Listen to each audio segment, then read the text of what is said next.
Boa noite, seja muito bem-vindo ao Vivendo a Palavra. Hoje eu estou aqui com meu amigo Gabriel Lucena. Isso aí. O homem é cantor, compositor, pregador e futuro lavador de louça. Né, Gá? Com certeza. Gá, seja muito bem-vindo, viu? Obrigado. Que Deus te abençoe. Amém.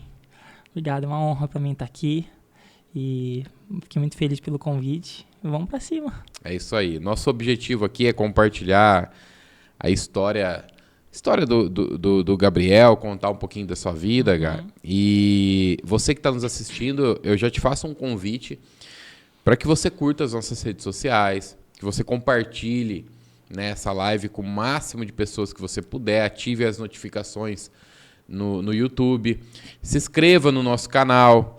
Nosso objetivo é ter um tempo onde a gente viva a palavra mesmo, conte histórias que motivem pessoas a seguir, avançar. Esse é o nosso propósito, é um só, é o reino de Deus ser exaltado, Gá. Então, mais uma vez, seja bem-vindo. Amém. E eu já quero começar entendendo um pouquinho mais quem que é o Gabriel, de onde o Gabriel veio, como que foi a infância do Gabriel. Conta essa história para nós. Beleza. Primeiramente, boa noite a todos que estão me assistindo, família, amigos. Estou muito feliz de estar aqui no Vivendo a Palavra e que esse podcast possa alcançar a vida das pessoas, né? Pouco tempo antes de começar, a gente estava conversando sobre o poder da internet e que a gente possa, como igreja, ser uma igreja relevante, né, no meio das redes sociais, das plataformas, né? E aí isso é uma missão que eu também tenho, né, de pregar o evangelho nas redes sociais. Mas falando sobre a minha infância, eu nasci em Jundiaí, né, sou jundiaiense, mas não vivi lá, vivi acho que por volta de 5 meses, já mudei para Aracaju. Meu pai, por conta da profissão dele, eu vivi a vida inteira mudando, eu era que nem um nômade, eu nunca fiquei numa cidade mais do que 1 ano, 2 anos. E aí morei em São Paulo, Sergipe, fiquei a vida inteira assim. E aí uma vez meu pai recebeu uma proposta para ir para São Carlos, para passar 2 anos, e aí lá ficamos 18 anos em São Carlos. Mas a minha infância foi uma infância muito boa, eu cresci, né, em berço evangélico, cresci ouvindo a palavra, desde cedo já tive contato com isso. Então, assim, sempre fui muito arteiro, fui um moleque muito levado. E engraçado que, sendo assim, arteiro, falante, muitas pessoas me deram palavras. Desde criança eu recebo promessas. Você vai ser um pregador do evangelho. Você vai ser um cara que vai ser relevante na sociedade. Eu lá fazendo uma bagunça, quebrando coisa. E eu não entendi. Eu falava, não é possível que eu vou ser isso, né? Eu tive uma adolescência muito complicada. Eu repeti 2 anos na escola. Por conta que com 12 anos eu descobri. Meus pais, né, observaram que eu era uma pessoa muito desatenta e foram ver eu tinha déficit de atenção, que hoje é uma moda falar que tem. Na minha época era um negócio meio estranho de falar, né? E aí eu não conseguia prestar atenção na aula. Então, tipo assim, eu tava na aula, aí o professor falava um exemplo. Rua Jundiaí. Minha cabeça já ia pra Jundiaí. Eu falava, professor, posso falar uma coisa? Eu sou de Jundiaí. Aí eu começava a falar com o cara. Aí eu tirava todo o foco da aula. Aí o professor, tá bom, Gabriel, beleza. Voltava. Quem disse que eu voltava? Minha cabeça ficava Jundiaí, no meu avô, na minha avó, na minha tia, na rua, não conseguia prestar atenção. Qualquer palavra que ele falava, eu desconectava. Muito fácil. E aí eu tive uma luta muito grande com isso. E aí eu fui um dia na médica, a médica receitou o remédio de tarja preta pra mim. Aí eu comecei a tomar um negócio, comecei a ficar doidão, ficava mole assim, não tinha vontade de fazer nada. Eu falei, o que tá acontecendo comigo? Não é eu. Aí meus pais viram aquilo, falaram, nossa, mudou o Gabriel. Vamos cortar isso aí. Cortou. Não tinha tanta informação. Meus pais, eles falam, né? Nossa, nunca a gente daria esse remédio hoje pra você. Sim. Mas na época ali deram. E aí eu não conseguia prestar atenção, pastor. Não, nada. O que me fez prender a minha atenção foi a música. Com 12, 13 anos mais ou menos, eu fui pra casa do meu tio, da família da minha mãe, né, a família Lucena, e a família Rodrigues também, que é do meu pai. Todo mundo tem músicos na família, mas a família Lucena mais voltada à música na igreja, né, assim, tem ministros ali. E aí, o meu tio Roger um dia me deu violão e falou, Gabriel, fica brincando aí. Fiquei brincando, e aquilo começou a me trazer uma vontade de me conectar com aquilo. Eu falei, posso levar esse violão pra São Carlos? Pode. Em 1 mês eu tava tocando violão. Comecei a ver que eu era autodidata ali pra fazer aquilo. E aí, eu tava tocando violão e mó barulho acontecendo, minha mãe lavando louça, meu irmão, e eu ali, tocando. Aí minha mãe falava, João, o moleque tá concentrado no negócio ali, velho. Aí, descobriram, assim, eu descobri um poder da música e acredito também no plano de Deus para isso, né? E ali com 13 anos comecei a compor canções, comecei a desenvolver muito, daqui a pouco eu tava no louvor, daqui a pouco eu era líder do louvor da igreja e assim, e a música ali foi algo muito forte na minha vida que, assim, eu posso dizer que a música me curou, entende? Deus tinha esse plano. Isso que eu ia te perguntar, você nunca mais tomou nenhum tipo de remédio? Não. Eu tomei muito pouco, acho que foi um mês, assim, sabe? Remédio pra ruim. Música mesmo. Foi, a música me curou, entendeu? Então, assim, não tô dizendo que um tratamento não possa curar. Mas, se eu ficasse ali, não, é só isso que vai... Eu tava dependente até hoje do negócio lá, vai saber quem eu tinha virado, entende? Sim, então, assim, por conta de uma falta de informação da época, não tinha tanto Google para dar um Google lá e falar assim, faz mal esse remédio? A mulher falou, tomamos, compramos e tomamos. E eu comecei a falar pra minha mãe, eu estou angustiado, eu tô triste. Um moleque de 13 anos que jogava bola, subia em árvore, soltava pipa, tá triste, desanimado e assim, imagina uma vida inteira ativo, de repente assim, eles falaram, não tá legal isso. Então foi muito rápido o processo de medicação. E eu parei. Depois a gente foi ver os efeitos colaterais, era depressão, tudo as coisas pesadas, que é o que dá mesmo. É melhor continuar com o déficit, não, né? E aí eu pensei, hoje eu penso isso, o déficit era só tipo assim, alguém dá um tapa na minha cabeça, falar, volta pra terra. Eu voltava, entendeu? Mas sabe que isso hoje atinge muita gente, né? Com certeza. Essa questão do déficit de atenção, alunos, pessoas que não conseguem, tem que tomar remédios porque não conseguem concentrar naquilo que estão fazendo, né? Imperativas, né? Eu tenho um pouco de imperatividade também, eu me controlo, mas tá falando, já tá mexendo a mãozinha, tá mexendo as pernas, já quer levantar, quer ficar andando, né? Vai pregar, não consegue ficar parado no lugar, tem que andar o altar inteiro de todos os lados. É o jeito da madeira. Sim, com certeza. E cada um tem o seu. Legal, Gá, bacana. Então a música entra nessa fase na sua vida. Com certeza, com 12 anos. Ela veio para curar a minha vida. E ela veio com o propósito também de eu abençoar outras vidas também, né? Porque eu acredito muito, assim como Davi, né? Davi tocava ali a harpa, saiu o espírito maligno. Então, mas aí que tá a diferença da música e da adoração. Então, eu acredito no poder da adoração, não no poder da música. Deus me ensinou ali um instrumento, através daquele instrumento eu comecei a adorar a Ele através daquilo. Porque se eu ficasse tocando uma nota só e fazendo nada, eu não acredito, entende? Eu entendo no poder sobrenatural da adoração. Ali que aquilo fluía em meu coração, eu lendo ali a palavra, gerava canções em meu coração, espontâneos, canções que nunca vieram a se tornar uma canção, mas eram frases, palavras ali. E aquilo foi me curando. Hoje eu tenho déficit de atenção? Tenho. Mas hoje não se compara. Tipo assim, hoje, que nem agora, piscou seu celular. Minha cabeça quer olhar, mas eu não vou olhar. É controlado, eu aprendi a usar. Vou virar o celular pra você não olhar mais. Por favor. Mas eu tô dando um exemplo, entende? Tipo assim, eu aprendi a dominar isso, entendeu? Então assim, uma pessoa que fala, ai cara, eu tenho 40 anos... Mano...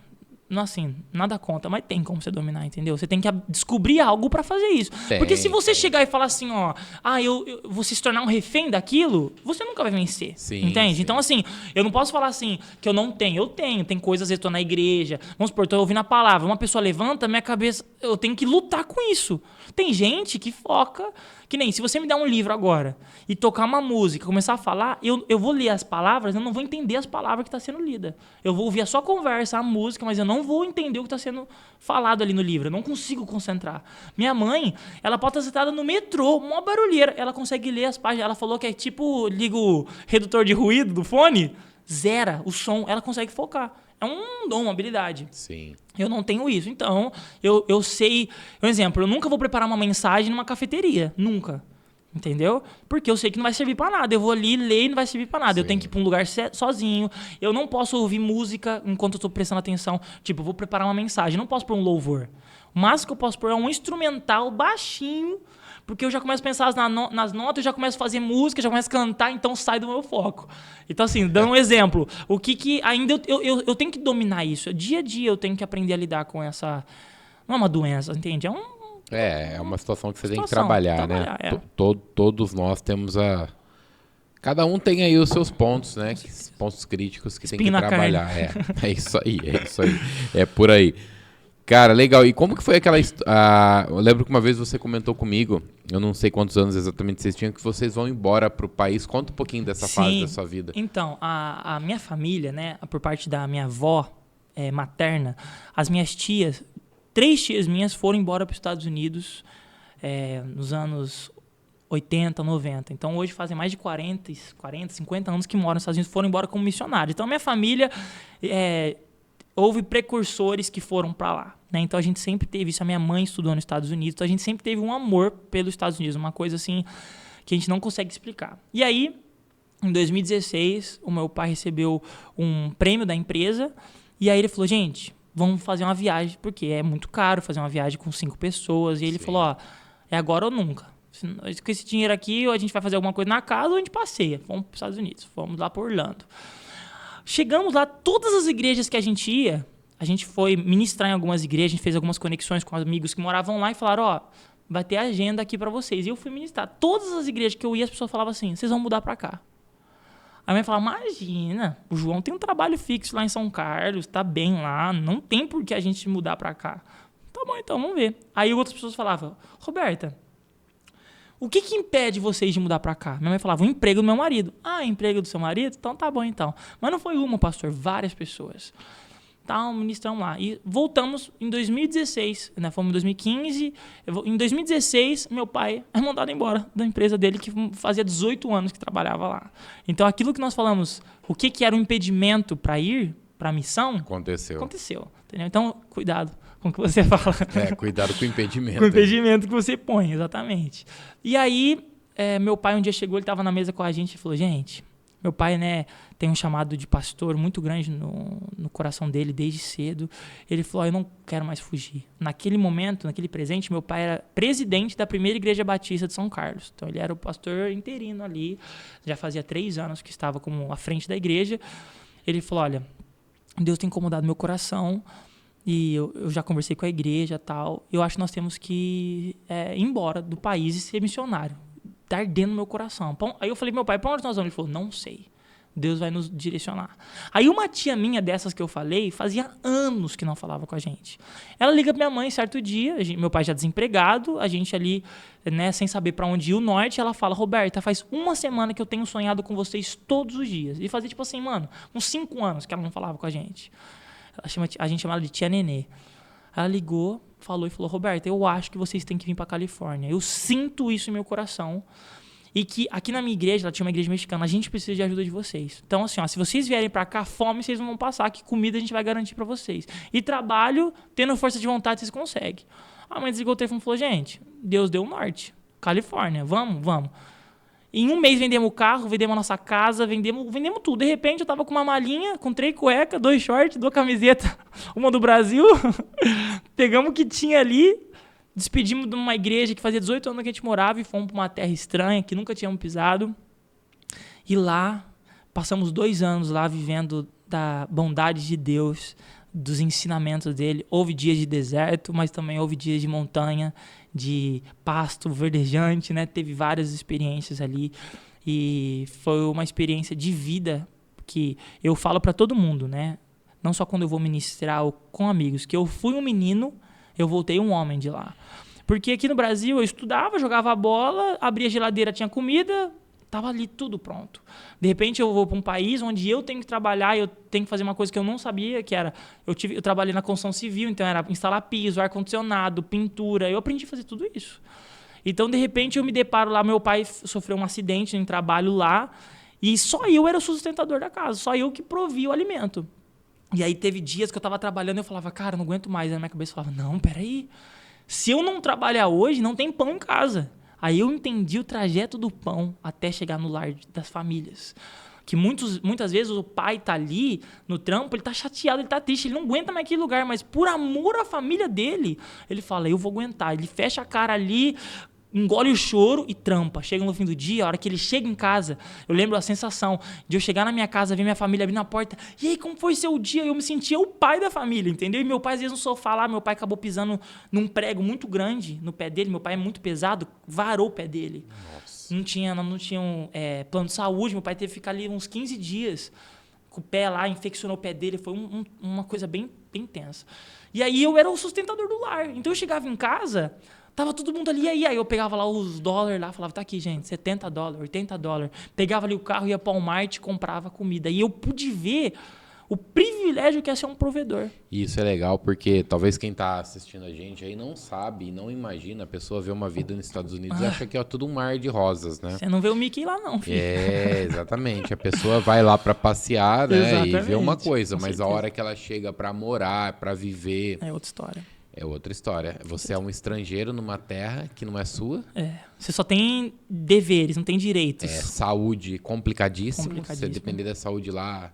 A gente reclama aqui do Brasil, mas a gente tem o SUS ainda, né? Sim, um exemplo de saúde, só um detalhe para o pastor continuar falando. Eu tava jogando bola um dia numa liga, lá eu entrei numa liga para jogar bola, joguei 1 ano lá. Aí eu tava na final do campeonato, tava jogando bem, os caras estavam querendo já me pôr no college, com bolsa lá. Eu vou e tomo um carrinho na final.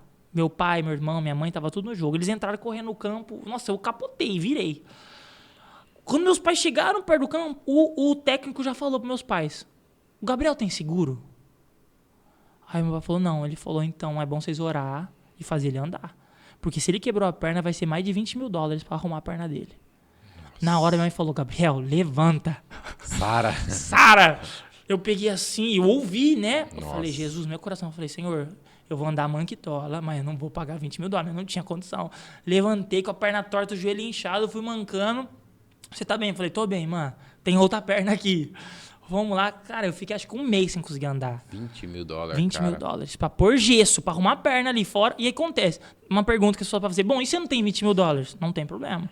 Você vai entrar, os caras vão tratar você que nem se fosse o Príncipe Charles. Você vai tratar você com a maior excelência. Aí eu já pra você falar assim, ô André, ficou $20 mil. Eu não consigo pagar. Então tá bom, em 40 anos... Você vai pagar aqui, ó. Tá aqui, você vai pagar. Ah, eu tenho um carro. Então tá bom, a gente vai pegar seu carro em valor. Eles não vão deixar de fazer. Perder não perde. Mas eles vão ficar na sua cola até o fim da sua vida. Então, tipo assim, se você quiser comprar alguma coisa, vai estar lá marcado. Você tem um débito com o hospital de tantos $1.000. O governo. Então, tipo assim, eu quero comprar um carro de $20 mil. O cara lá do financiamento vai falar, viu, você tem uma conta de 20 mil aqui. Tá sabendo disso? Eu não sei ao certo, mas pode até travar o cara de comprar algumas coisas enquanto você não pagar. Mas só um detalhe pra pessoa entender. Que aqui no Brasil, se vier um americano pra cá, com a testa aberta, ele vai tomar ponto, acabou, vai embora. Acabou, Entendeu? Exatamente. Lá não. Se eu me machucar sendo gringo, quem fosse, vou te atender. Mas aqui tá a dívida. Entendeu? E é muito caro, né? Caro, o plano de saúde também é muito caro lá, né? Uhum. E a maioria das pessoas que vão daqui pra lá, né, Gá, as pessoas não vão com status legal. Sim. Elas vão Nós com status fomos, ilegal, né? Sim, A grande sim. maioria. Isso é pior ainda. Com certeza, porque você tem que fugir, você está no estado de... Porque aí você fica numa situação que... Cara, como que você vai ficar devendo pro Estado se você tá ilegal dentro do Estado? Com certeza. É uma situação bem... E a maioria vai e acaba como turista, entra, depois... Né, que não é aconselhável para ninguém, né? Eu conheço história de pessoas que foram como turista, depois voltaram. A grande maioria dá errado que faz isso. Infelizmente, essa é a verdade, né? Com certeza. Tem exemplos de sucesso, né? Mas quem vai São sem menores uma do que os... direção, quem vai sem uma direção não sabe onde vai chegar. Exatamente. Então acaba dando errado. E, cara, e aí que vocês ficaram quanto tempo lá? 2 anos. Ficamos 2 anos. Faz 6 anos que nós voltamos. Nós estamos aqui no Brasil faz 6 anos. E eu sinto saudade da facilidade de comprar coisas lá. De ter coisas, né? Sim. Tipo, nossa, eu vou comer, vou comprar um carro, quero comprar um celular e tal. É barato, isso é legal. Mas o nosso país é muito bom. Nossa comida, o nosso povo, apesar de todos os problemas que temos... A gente, se você estiver na fila do açougue, você conversa com a pessoa no açougue, dali às vezes você pega o telefone deles e joga bola na outra semana com o cara. Lá não existe isso. Eu passei 2 anos lá e não fiz amigos em 2 anos. Já que eu sou falador, sou brasileiro, né? Tinha esse lance de chegar e falar assim, sou brasileiro, os caras, legal. E virava as costas. Tipo assim, eu não fui na casa de nenhum americano da nossa igreja. A gente participava de uma igreja chamada Harvest. Essa igreja é uma igreja muito grande, uma potência lá. Tanto que eu já vi o Mel Gibson, o Phil Wickham, vários caras lá que iam lá ministrar lá. O Mel Gibson um dia foi lá no culto, que ele foi dar a palavra daquele filme lá, Até o Último Homem, sabe? Ele foi lá porque ele foi o produtor. Então, assim, era uma igreja, uma potência. Então, você entrava e saía, ninguém te notava. A igreja que nos acolheu muito foi uma igreja que a gente começou a participar de guatemaltecos. Lá da Guatemala, que eles eram muito parecidos com a gente, com o brasileiro. Então a gente chegou lá, os caras já... No mesmo dia que nós fomos, já levaram nós a comer, fomos pra casa deles comer... como chama? Uma comida lá que eu brinco em casa. Tamales. Era um negócio chamado tamales, eu não gosto, achei ruim, meu pai comeu um monte. E aí a gente ficou amigo dos caras. Então, assim, a gente não fez amizade com americano, mas com pessoas latinas, né? Que é o que acontece, Que é o que acontece, mais fácil. Então, assim, ó, o americano é muito bom. Eu não tenho nada a falar do povo americano em si. Questão de ordem, de respeito. Claro que sempre tem as exceções, tá? Mas eu vou falar assim, em questão ali da raiz. Sim. Cara, eu vou na sua casa às 7 horas. 6h50, ele tá na sua casa. Ele nunca vai entrar na sua casa de mão vazia. Ele sempre vai levar um refrigerante, um bolo. Ele sempre traz alguma coisa. Se você fizer qualquer coisa pro americano, ele vai te dar um tip, uma gorjeta pelo que você fez. Tipo, vem me ajudar aqui a fazer uma mudança. Cara, você pode ter certeza absoluta. Ele vai dar lá $50 pra você. Você trabalhou pra ele. Então tem umas coisas muito legais. Eu trouxe muitas coisas culturais deles. Que eu trouxe. Questão de chegar na hora.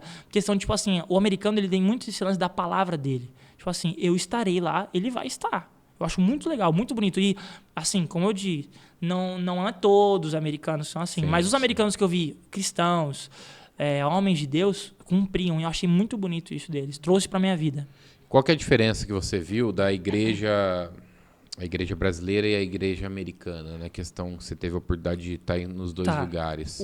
Uma coisa que eu admirei muito na igreja americana, e eu não fui em uma só, né? 2 anos lá, eu frequentei várias igrejas. Eu gostava muito de uma coisa que eles faziam, que eu não vejo tantas igrejas brasileiras fazendo. Cara, isso pra mim mudou muito a minha mentalidade de respeito a deles. A seriedade que eles prestam culto a Deus. O momento de culto deles é muito legal.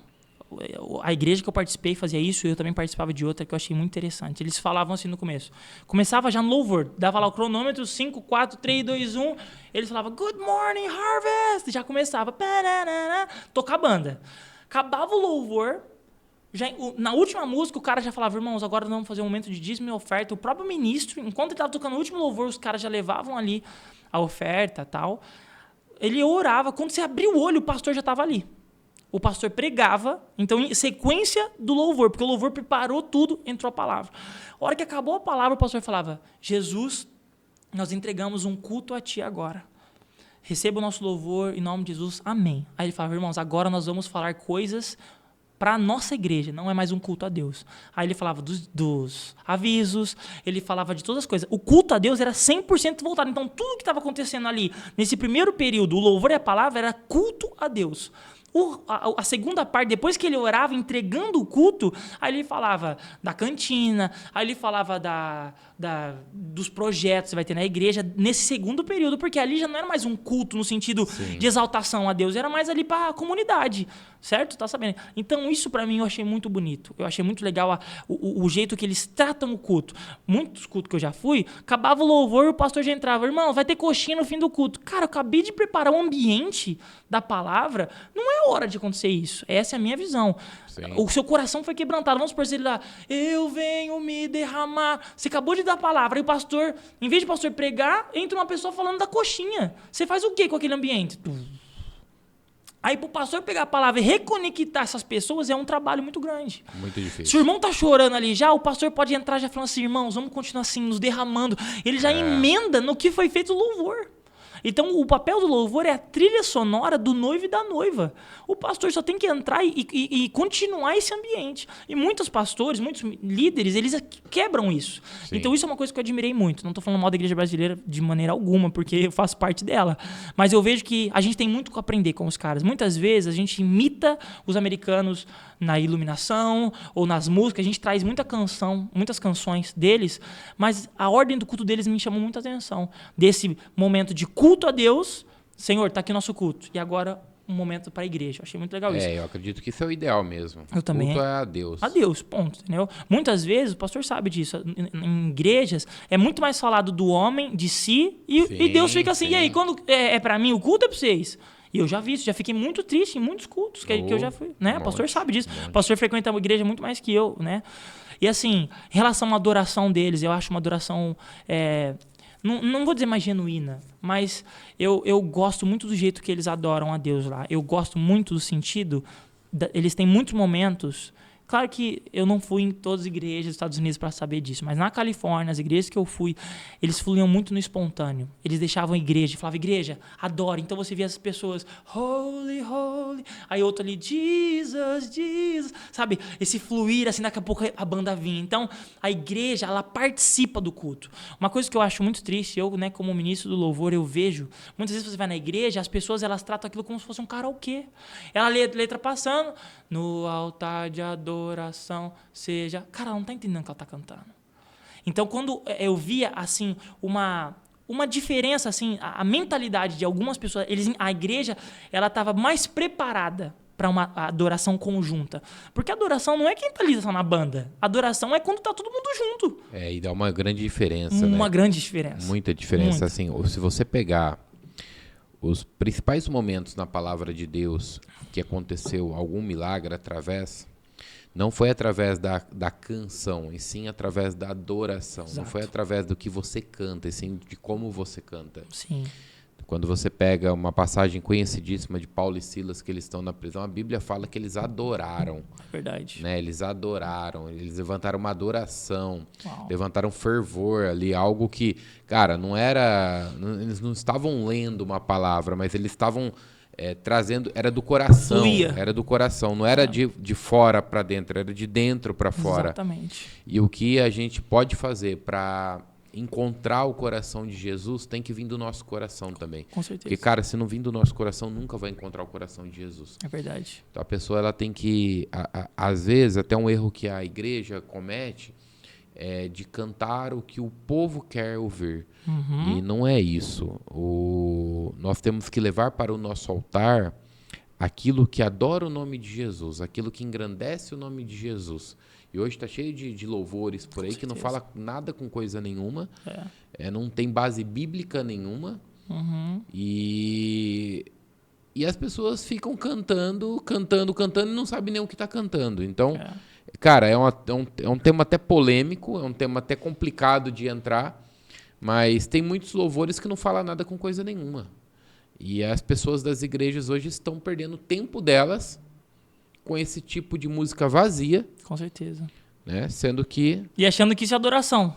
Achando que isso é adoração, e isso não tá, cara. Isso não tá passando o teto, cara. Não passa, porque não exalta o nome de Jesus. Não exalta. E ele fala, eu estou no meio dos louvores. A partir do momento que você não existe um momento de adoração ali, ele não tá ali.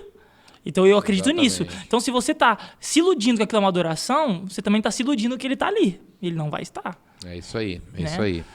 Então essa é a diferença que eu vejo, pastor, falando em louvor, vamos cantar aí, vai. Pega a viola aí, manda ver. Vamos cantar. Depois nós vamos falar um pouquinho mais aí sobre a... Quer que eu cante uma minha ou uma conhecida? O que você quiser, irmão. Não, tem que ver aí o que... Canta uma de cada. Então tá bom. Cara, eu vou cantar uma música que eu gosto muito. Um pedaço de cada. Então tá bom.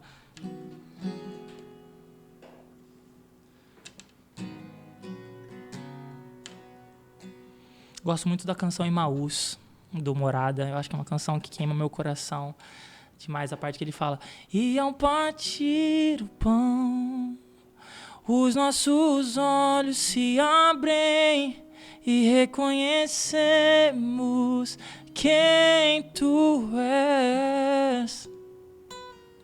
Ao som da tua voz, os nossos corações queimam de amor, queimam de amor. Nós arrumamos a casa, perfumamos ela toda, nós preparamos a mesa. Tome o lugar de honra.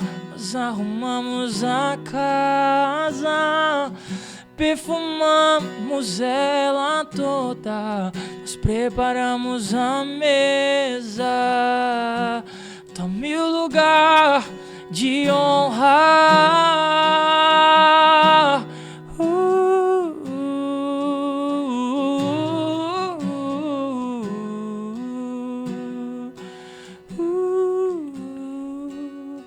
Quem é esse que vem nos abraçando? Quem é esse que vem nos constrangendo com olhar? Ele é tão sábio, ensina em amor. Ele é tão manso, cuida dos corações. Ele entrou em casa, ele está à mesa. Ele nos observa, sabe que o esperamos. E ao partir o pão, os nossos olhos se abrem e reconhecemos quem tu és. Ao som da tua voz, os nossos corações queimam de amor, queimam de amor. Nós arrumamos a casa, perfumamos ela toda, nos preparamos a mesa. Tome o lugar de honra. Nós arrumamos a casa, perfumamos ela toda, nos preparamos a mesa. Tome o lugar de honra. Benção. Tome o lugar de honra. Que essa seja a nossa canção. Canta uma própria aí, uma composição Vou cantar sua. uma.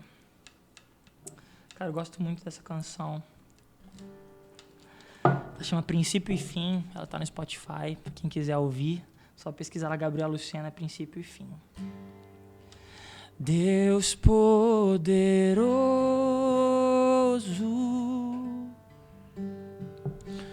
dono de tudo, domina o trono do universo.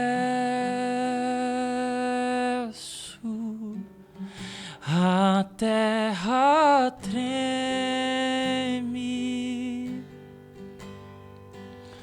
com sua glória. Princípio e fim,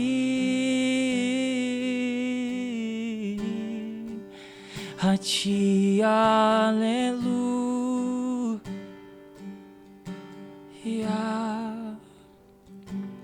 E eu me rendo aos teus pés, pois eu sei quem tu és.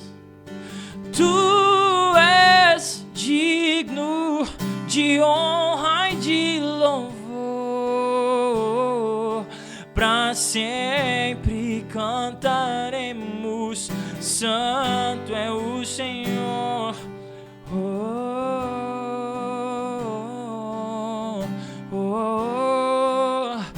Deus poderoso,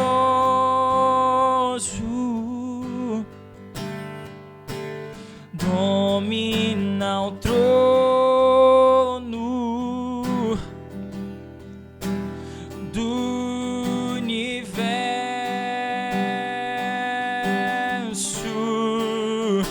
A terra treme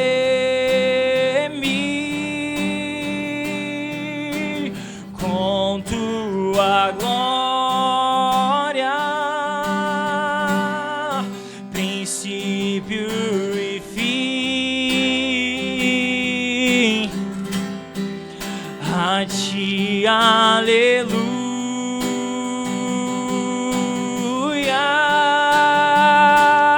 E eu me rendo aos teus pés, pois eu sei quem tu és. Tu és digno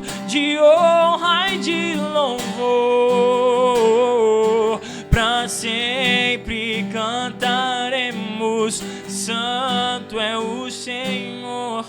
Ele foi, Ele é e para sempre será o único digno de todo louvor. Ele foi, Ele é e para sempre será o único digno de todo louvor. Ele foi, Ele é e para sempre será o único digno de todo louvor. E eu me rendo aos teus pés, pois eu sei quem tu és digno de honra e de louvor. Para sempre cantaremos, santo é o Senhor.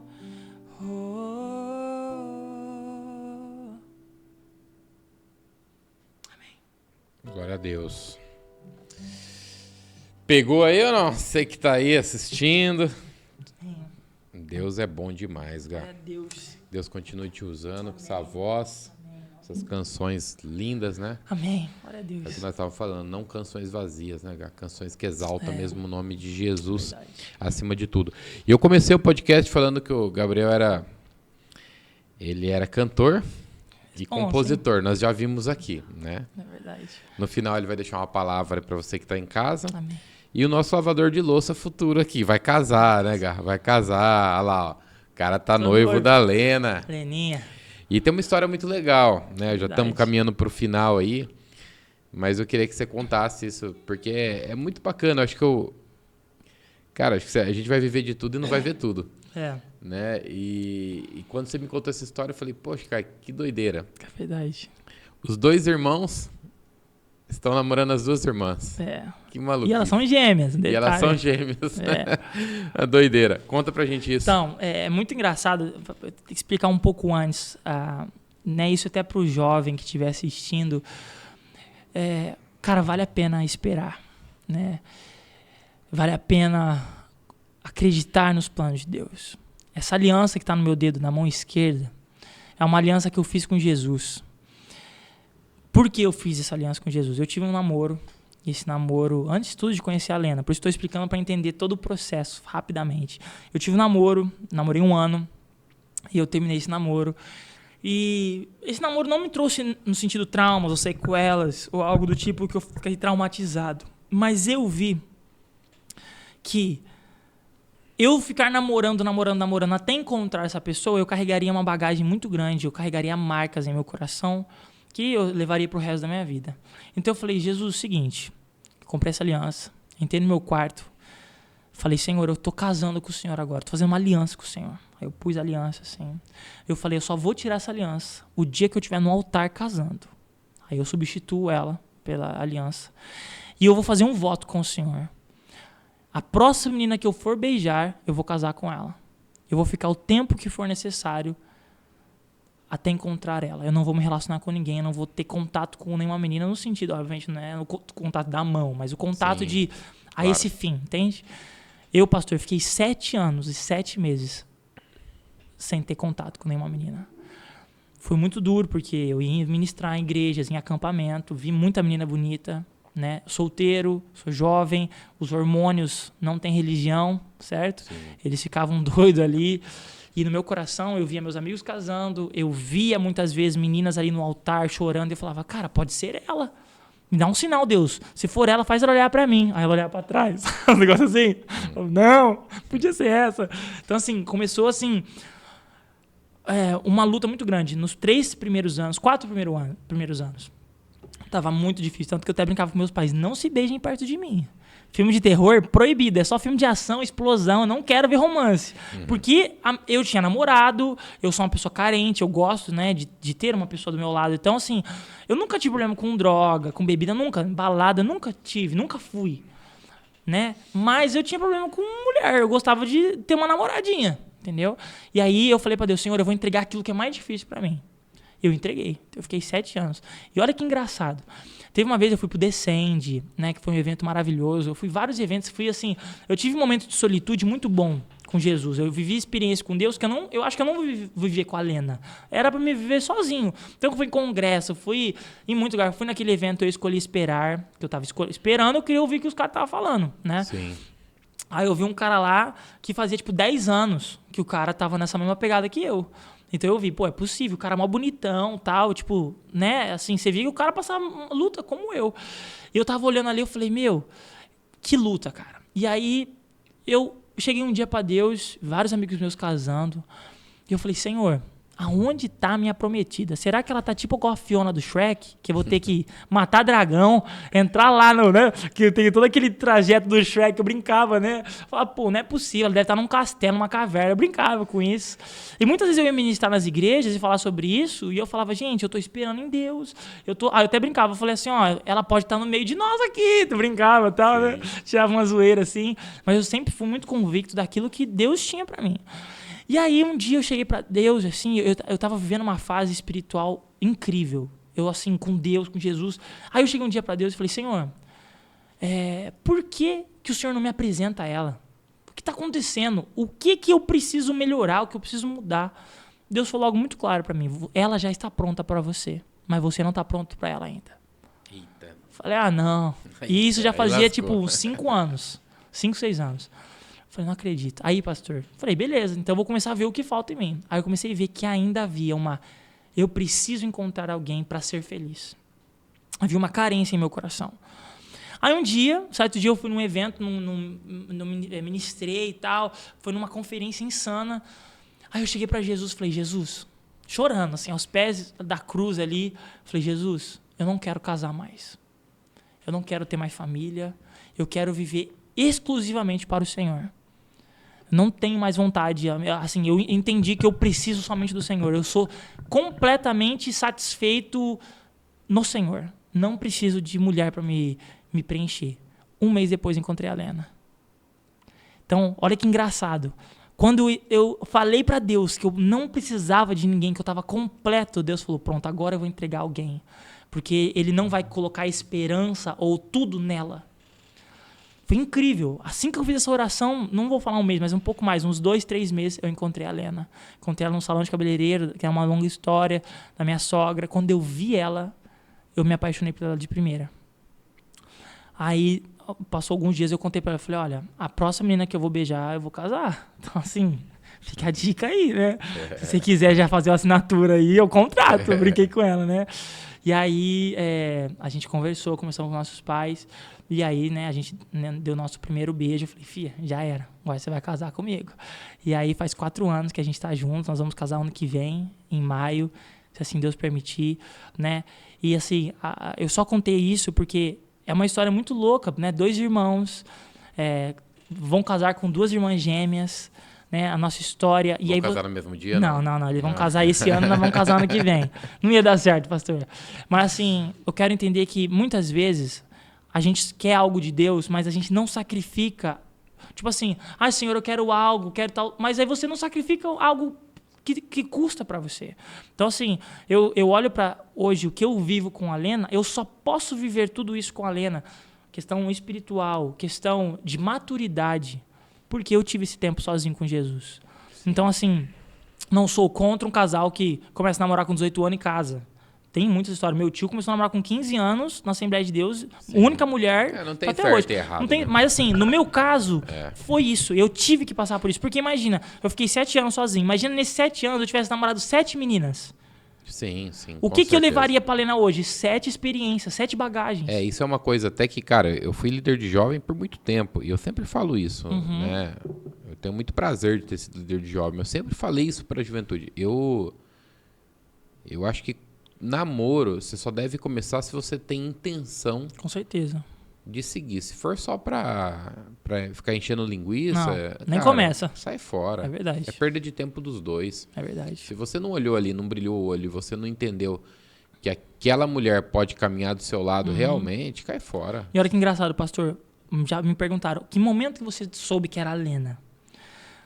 A Lena, eu acho ela linda, ela é do jeito que eu sempre pedi a Deus, mas o que chamou minha atenção foi um dia que nós estávamos na casa dela na pandemia e as igrejas estavam fechadas, eu peguei meu violão e começamos a fazer uma vigília. Quando eu abri meu olho, ela estava no sofá, tal. Quando eu abri meu olho, ela estava chorando de joelho, com a testa no chão, chorando e clamando Jesus. Aquele momento eu me apaixonei por ela de verdade. Porque eu vi a pessoa que ela era e que ela seria para mim. Aquela seria a mãe dos meus filhos. Entende? Às vezes a gente vê uma pessoa no altar, ou às vezes a gente vê uma pessoa em evidência, você não sabe quem é ela. Naquele momento eu estava vendo ela, ali era eu, meu irmão, Alex, ela não tinha holofote, não tinha câmera. Ela não fez aquilo para eu ver. Ela fez aquilo porque ela já sabia o papel dela como uma adoradora. Cara, eu tenho que me prostrar aos pés de Jesus. Não, e duas meninas sensacionais. Sim, né, você cara? conhece Tanto a Lena ela quanto a Alexa, são meninas incríveis. Sim, com certeza, graças a Deus. Vocês tiveram muita... Vocês foram muito abençoados por Deus, com certeza, pelas namoradas que vocês têm. E elas também, tem vocês do lado. Amém, amém. Vocês formam uns casais bonitos aí. Glória a Deus. Que possamos ser relevantes, né, pastor? A gente entende o papo. Assim, eu falo pra Lena, amor, eu tenho a minha história, você tem a sua, né? Eu tenho 28 anos, eu sou virgem ainda, que é meu presente. Eu falo isso normal, com maior alegria, para dizer para os jovens que vale a pena esperar em Deus.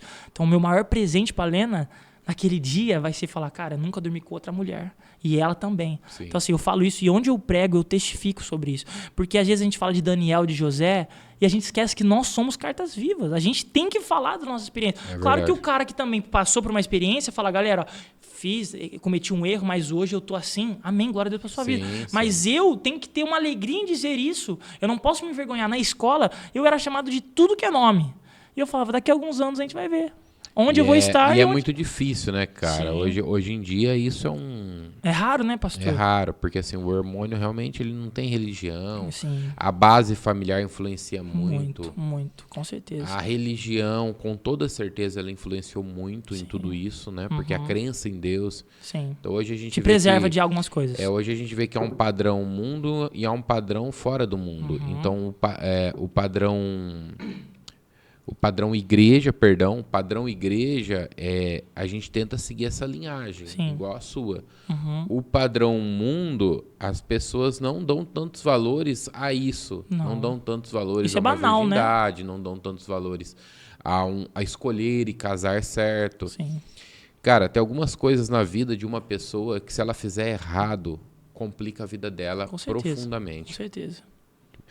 Casar é uma delas. Verdade. Você não pode casar errado. Isso, casar é uma decisão tão séria como ter um filho. Então são decisões bem difíceis. Hoje um casamento errado te leva talvez a uma vida de muito sofrimento e uma vida que você vai passar por muitas dificuldades. Um casamento errado com um filho ainda no meio leva a uma situação ainda mais difícil. Então assim, cara... Se você abrir uma empresa e essa empresa fechar, beleza, cara, não deu certo, levanta a cabeça, você vai ter os probleminhas ali, toca a vida. Mas família, cara, casamento é algo sagrado, casamento é algo que hoje se torna, não deu certo, vou lá e divorcio. Sim. Infelizmente hoje o mundo tem pregado isso, né? Mas a família, ela é o maior alicerce da sociedade. É verdade. Por isso que o diabo luta tanto contra a família. E por isso, pastor, que eu faço questão de falar sobre isso, porque... Nós temos que ser referência na sociedade.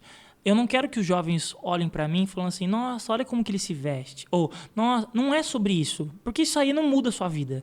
Certo? Quando a gente olha para Daniel, José, esses jovens, o que a gente vê dos caras? A gente não vê como que eles estavam vestidos ou como que era o penteado deles. A gente vê a índole, o coração deles. Como eles se comportavam perante o inimigo, como eles se comportavam perante uma tentação. Então, é esse o exemplo que eu quero dar para os jovens. Então, quando hoje eu vou nas igrejas, já chegaram para mim e falar, você não deve falar isso em altar. Eu falei, por que não? Chega a gente falando assim, eu sou uma ex-prostituta, conta toda a história que ela fazia. Por que eu não vou contar que eu sou um jovem puro, que estou me guardando para Deus? Então, você vê que, às vezes, pessoas da igreja, por não terem feito isso, ela não quer ter, tipo, eu vou ter que começar a pregar sobre isso para os jovens se guardarem. O evangelho, ele tá um pouco confuso, né? Porque, assim, para você ter autoridade para falar sobre algum assunto, você tem que ter sido um mau exemplo. É verdade. Né? Hoje, você pegar, assim, nossa, hoje para você ser um líder Por exemplo, para você ser um líder hoje, vou dar um exemplo básico. Você ser um líder de casal, você tem que ter traído sua esposa? Não, cara, não é isso. Claro que não. Tem nada a ver isso. Para você palestrar para casais que estão em crise, você tem que ter traído? Não. A gente, se o cara traiu e reconciliou e acertou, Amém. ok, é ele com Deus. Mas a gente tem que valorizar pessoas que não se perderam no meio do caminho. Exato. Hoje eu vejo, até no mundo empresarial, cara, os caras que estão palestrando para empresários são caras que quebraram 5 vezes.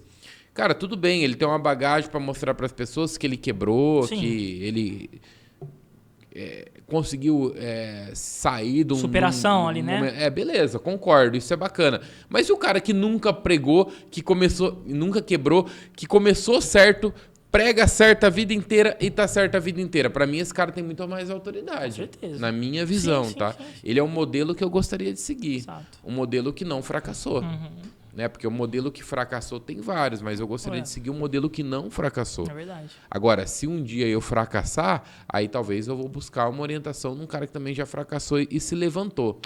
Mas e no evangelho isso meio que deturbou, entendeu? O cara, o pregador, para ser bom, ele tem que ter sido um ex-drogado, ele tem que ter sido uma ex-prostituta. E não, cara, não.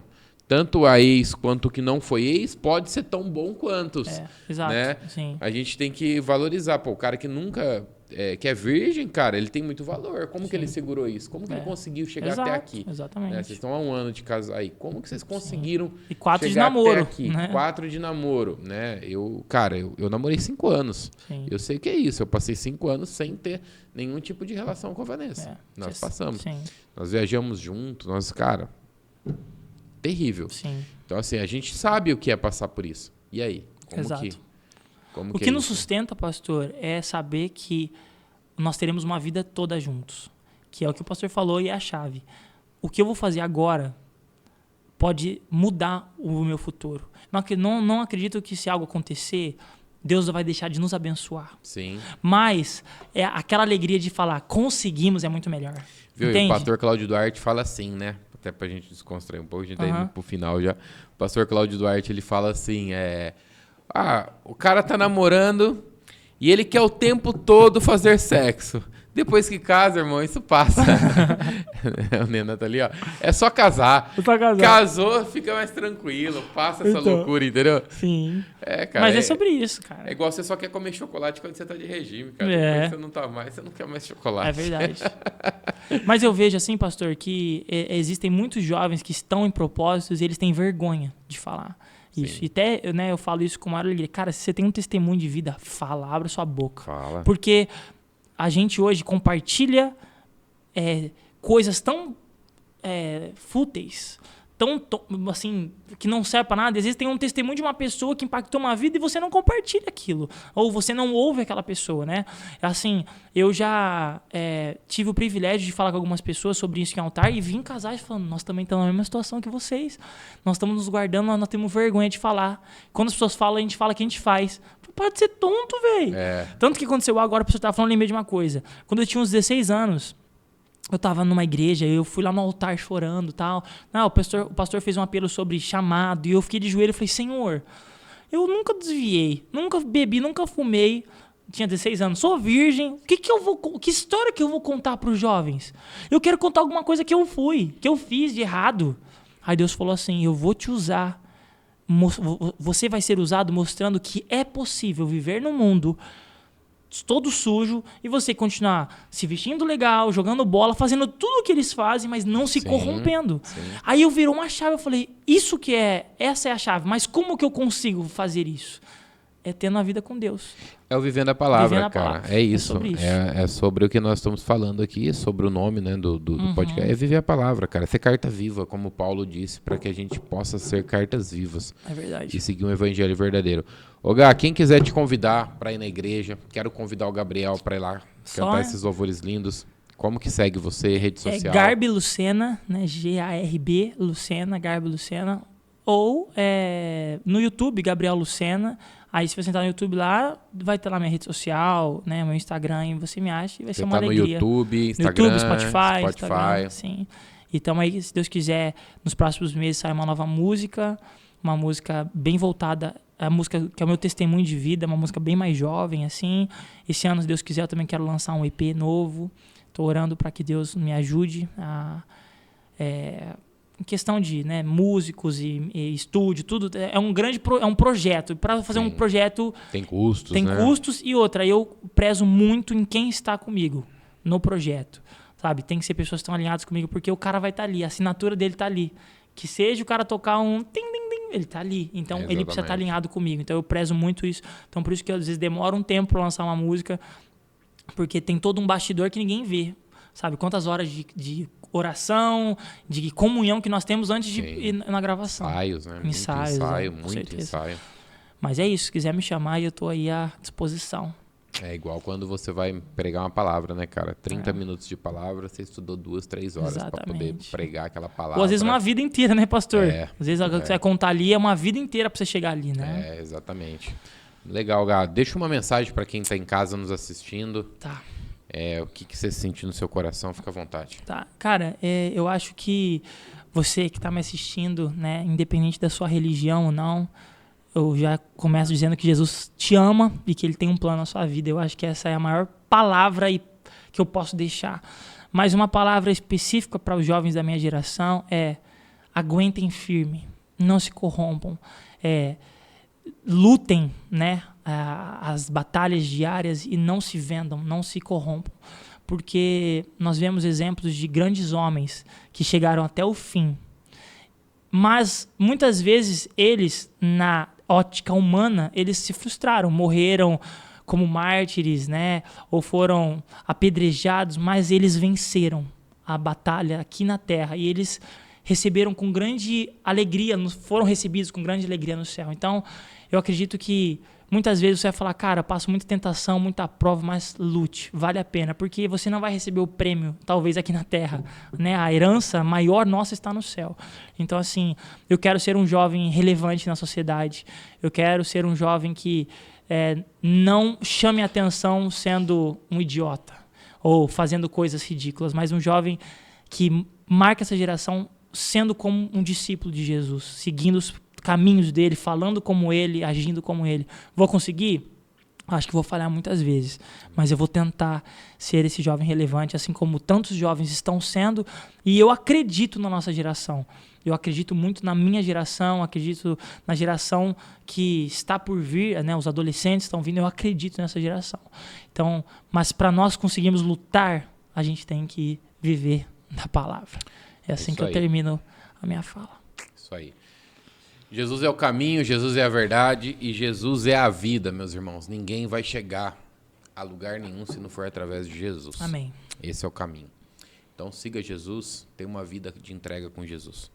Esse é o ponto, né, Gá? É isso, Esse é o ponto que a gente tem que ver. Gá, obrigado pela presença, né? Um abraço a toda a família. Tamo junto. A Lena, toda a família da Lena também. Um abraço para vocês. Com certeza.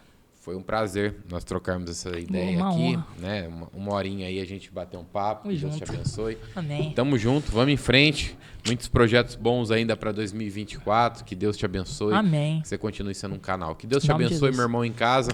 Amém. Siga o Gai nas redes sociais. Vivendo a Palavra, compartilhe isso. Mande para o máximo de pessoas. Né? Agradeço demais pelo tempo que você ficou aqui com a gente e que Deus te abençoe. Amém.